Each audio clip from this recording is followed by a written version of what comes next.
எல்லாருக்கும் வணக்கம் friends. So இன்னைக்கு வந்து பார்த்தீங்கன்னா கல்வித்துறையிலேருந்து ஒரு சூப்பரான வேகன்சி வந்து அனௌன்ஸ்மெண்ட் பண்ணியிருக்காங்க Tamil Nadu government. So full deeds வந்து இந்த வீடியோக்குள்ளே போய் பார்த்துடலாம். 8th 10th 12th டிகிரி முடிச்சவங்களுக்கு வேலை. வாங்க வீடியோக்குள்ளே போய் பார்த்துடலாம்.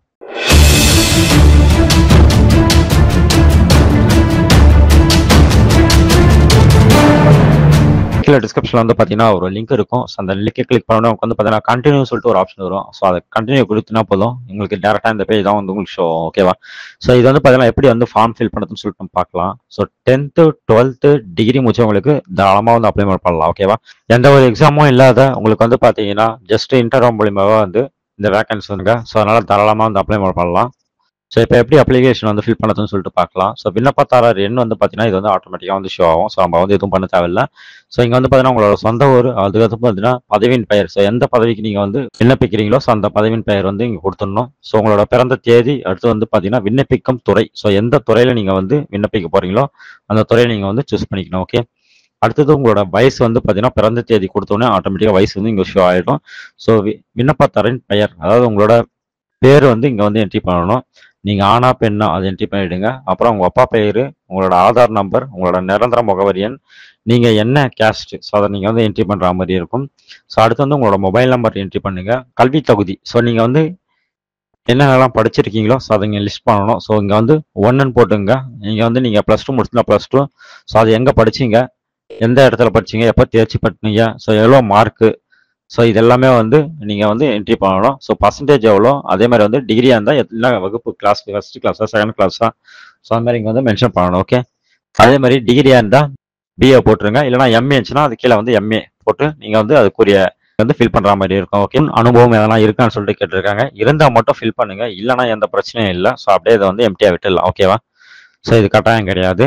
அடுத்து வந்து பார்த்தீங்கன்னா உங்களுக்கு வேறு எதனா தகுதி எதனா இருக்கா, பிற தகுதிகள், அதாவது வந்து typist, so computer knowledge, so இந்த மாதிரி வந்து வேற என்ன இருந்தால் நீங்கள் வந்து ஃபில் பண்ணிக்கலாம்.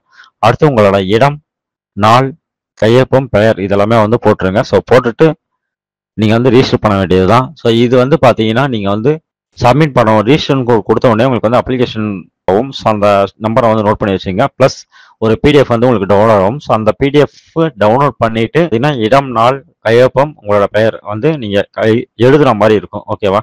ஸோ இது எல்லாத்தையும் எழுதிட்டு நீங்கள் வந்து அவங்க கொடுத்துருக்க அந்த அட்ரஸில் வந்து சப்மிட் பண்ணணும். ஓகே. ஸோ அதேமாதிரி வந்து பார்த்தீங்கன்னா மேலே வந்து பார்த்தீங்கன்னா உங்களோட பாஸ்போர்ட் சைஸ் ஃபோட்டோ வந்து அப்லோட் பண்ணிடணும் கண்டிப்பாக. ஓகே. ஸோ இதுதான் வந்து ரிஜிஸ்ட்ரேஷன் பண்ணுற மெத்தட். ஓகேவா? ஸோ என்னென்ன போஸ்டிங் சொல்லிட்டு பார்க்கலாம். ஸோ இதில் வந்து பார்த்தீங்கன்னா 2 கேட்டகரியாக பிரிச்சிருக்காங்க. ஓகேவா? ஸோ ஃபர்ஸ்ட் கேட்டகரி வந்து பார்த்தீங்கன்னா டெக்னிக்கல் லெவலில், ரெண்டாவது கேட்டகரி பார்த்தீங்கன்னா நான் டெக்னிக்கல் லெவலில் வந்து பிரிச்சிருக்காங்க. ஸோ இதில் வந்து பார்த்தீங்கன்னா ரெக்கார்டு கிளர்க்குக்கு வந்து பார்த்தீங்கன்னா வேகன்சி வந்து தேவைப்படுது. ஸோ ஜென்ரல் கேஸ்ட்டு இல்லை வந்து பார்த்தீங்கன்னா எஸ்சி எஸ்டிக்கு தேவைப்படுதுன்னு சொல்லிட்டு சொல்லியிருக்காங்க. ஸோ இதோட குவாலிஃபிகேஷன் பார்த்தீங்கன்னா நீங்கள் எஸ்எஸ்எல்சி பாஸ் பண்ணியிருந்தாலும் இல்லை ஃபெயில் பண்ணியிருந்தாலும் உங்களுக்கு தரணும்னு சொல்லிட்டு சொல்லியிருக்காங்க. மினிமம் ஏஜ் வந்து 18 இருந்து மேக்ஸிமம் 37 ஏஜுக்குள்ளே இருக்குன்னு சொல்லியிருக்காங்க எஸ்சிக்கு எஸ்டிக்கும். அதுமாதிரி வந்து பிசி, அதாவது ஓபிசிக்கு வந்து பார்த்தீங்கன்னா 34 ஏஜ் வரைக்கும் இருக்கலாம் சொல்லிட்டு சொல்லியிருக்காங்க. ஸோ அதர் கேஸ்டிக்கு வந்து பார்த்தீங்கன்னா 32 ஏஜ் வரைக்கும் இருக்கலாம்னு சொல்லிட்டு சொல்லியிருக்காங்க. ஸோ இதோட சேலரி வந்து 15,900 58,500 வரைக்கும் தருவோம்னு சொல்லிட்டு சொல்லியிருக்காங்க. ஓகேவா? ஸோ அதுமாதிரி வந்து ஆஃபீஸ் அசிஸ்டண்ட்டுக்கு ஒரு வேகன்சி தேவைப்படுது ஜென்ரலில். ஸோ இதுக்கு வந்து பார்த்தீங்கன்னா 8th பாஸ் இருந்தால் போதும். ஸோ ஏஜ் பொறுத்த வரைக்கும் பார்த்தீங்கன்னா உங்களுக்கு வந்து எஸ்சி எஸ்டிக்கு 37, ஓபிசிக்கு வந்து 34, ஸோ அதற்கு வந்து பார்த்தீங்கன்னா 32 ஏஜ் இருக்குன்னு சொல்லிட்டு சொல்லியிருக்காங்க. ஸ்டோர் கீப்பருக்கு வந்து பார்த்தீங்கன்னா 2 வேகன்சி தேவைப்படுது. ஸோ ஜென்ரல், அப்புறம் வந்து பார்த்தீங்கன்னா எம்பிசிக்கு இந்த வேகன்சி வந்து இருக்குன்னு சொல்லிட்டு சொல்லியிருக்காங்க. குவாலிஃபிகேஷன் வந்து பார்த்தீங்கன்னா நீங்கள் வந்து எஸ்எஸ்எல்சி வந்து பாஸ் பண்ணியிருக்குன்னு சொல்லிட்டு சொல்லியிருக்காங்க. ஏஜ் லிமிட்டு அங்கேயே வந்து மென்ஷன் பண்ணியிருக்காங்க கீழே. ஸோ அதை நீங்கள் பார்த்துக்கலாம். 35, 37 இந்த மாதிரி ஏஜ் இருந்தாலே நீங்கள் வந்து தாராளமாக வந்து அப்ளை பண்ணலாம். ஓகே. சேலரி பொறுத்த வரைக்கும் பார்த்தீங்கன்னா 19,500 உங்களுக்கு கிடைக்கும்னு சொல்லிட்டு சொல்லியிருக்காங்க. அதே மாதிரி வந்து எக்ஸ்ட்ரா அலவன்ஸும் இருக்குன்னு சொல்லிட்டு சொல்லியிருக்காங்க. ஜூனியர் ஸ்டூடெண்ட்க்கு பொறுத்த வரைக்கும் பார்த்தீங்கன்னாக்கா எஸ்எஸ்எல்சி நீங்கள் வந்து பாஸ் பண்ணியிருக்கணும்னு சொல்லிட்டு சொல்லியிருக்காங்க. இதுக்கும் வந்து 19,500 சேலரின்னு சொல்லிட்டு சொல்லியிருக்காங்க. ப்ளஸ் எக்ஸ்ட்ரா பெனிஃபிட்டும் இருக்குன்னு சொல்லியிருக்காங்க. ஸோ அது மாதிரி வந்து டைப்பிஸ்ட்டுக்கு வந்து பார்த்தீங்கன்னா நீங்கள் வந்து மோஸ்ட் வந்து எஸ்எஸ்எல்சி ப்ளஸ் வந்து பார்த்தீங்கன்னா ஹையர் எல்லாம் வந்து சீனியருக்கு வந்து பார்த்தீங்கன்னா நீங்கள் தமிழ், இங்கிலீஷ் எதனா ஒன்று நீங்கள் படிச்சிருக்கணும்னு சொல்லிட்டு சொல்லியிருக்காங்க. சர்டிஃபிகேட் கட்டாயம் நீங்கள் வச்சுருக்கணும். ஸோ சர்டிஃபிகேட் வந்து நீங்கள் வந்து கட்டாயம் வந்து சப்மிட் பண்ணுற மாதிரி இருக்கும். ஓகே. ஸோ அதுமாதிரி வந்து கம்ப்யூட்டர் சர்டிஃபிகேட், அதாவது certificate course in computer on office automation சொல்லிட்டு ஒரு சர்டிஃபிகேட் வந்து நீங்கள் கட்டாயம் வச்சுட்டு இருக்கணும் அந்த டைப்பிஸ்ட்டுக்கு. ஸோ அப்படி வச்சிருந்தா தான் உங்களால் அப்ளை பண்ண முடியும். சேலரி பொறுத்த வரைக்கும் பார்த்தீங்கன்னா 19,500 வந்து தரேன்னு சொல்லிட்டு சொல்லியிருக்காங்க. ஸோ இது பார்த்தது வந்து பார்த்தீங்கன்னா நான் டெக்னிக் ஜாப்ஸு. ஸோ இப்போ வந்து பார்த்தீங்கன்னா டெக்னிக்கல் ஜாப்ஸு. ஸோ இதில் வந்து பார்த்தீங்கன்னா உங்களுக்கு ஐடிஐ, என்டிசி இதெல்லாம் முடிச்சிருந்தா நீங்கள் வந்து என்எஸ்சி இதெல்லாம் முடிச்சிருந்தா தாராளமாக வந்து நீங்கள் அப்ளை பண்ணலாம் சொல்லியிருக்காங்க. ஏஜ் பொறுத்திருக்கலாம் 18லேருந்து 38 ஏஜுக்குள்ள இருக்கும்னு சொல்லிட்டு சொல்லியிருக்காங்க. எலக்ட்ரிக்கல் அண்ட் எலக்ட்ரானிக்கல் இன்ஜினியரிங் படிச்சவங்க தாராளமாக வந்து அப்ளை பண்ணலாம். எஸ்சி கேட்டகரியில் வந்து பார்த்தீங்கன்னா இந்த வேகன்சி வந்து அவைலபிளாக இருக்குன்னு சொல்லியிருக்காங்க. அதுமாதிரி மெக்கானிக்கலில் வந்து பார்த்தீங்கன்னா 3 வேகன்சி அவைலபிளாக இருக்குன்னு சொல்லியிருக்காங்க. ப்ளஸ் 1 வந்து பார்த்தீங்கன்னா லேப் அசிஸ்டன்ட் மொத்தம் 4 இருக்குன்னு சொல்லியிருக்காங்க. ஸோ இங்கே வந்து பார்த்தீங்கன்னா என்ன ஒர்க்ஸ்னு சொல்லிட்டு கொடுத்துருக்காங்க. ஓகே, சிவிலில் வந்து பார்த்தீங்கன்னா 2 வேகன்சி வந்து அவைலபிளாக இருக்குன்னு சொல்லியிருக்காங்க. பேசிக் இன்ஜினியரிங்ல பார்த்தீங்கன்னா 1 வேகன்சி வந்து அவைலபிளாக இருக்குன்னு சொல்லியிருக்காங்க. ஸோ அதுமாதிரி வந்து எலக்ட்ரானிக் அண்ட் கம்யூனிகேஷன் இன்ஜினியரிங் வந்து படிச்சவங்க 1 வேகன்சி அவைலபிளாக இருக்குன்னு சொல்லியிருக்காங்க.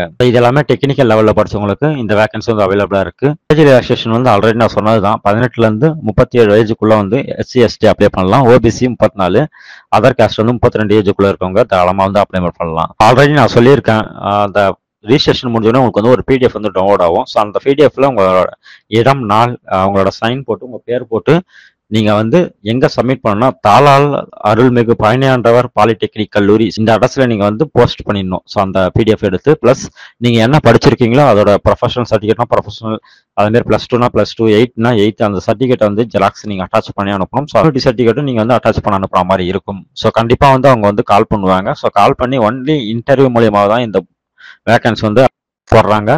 ஸோ இது வந்து ஒரு கவர்மெண்ட் காலேஜ் தான். ஸோ தாராளமாக நீங்கள் அப்ளை பண்ணலாம். இன்னும் ஒரு சூப்பரான வீடியோ நம்ம சந்திக்கலாம். நன்றி, வணக்கம்.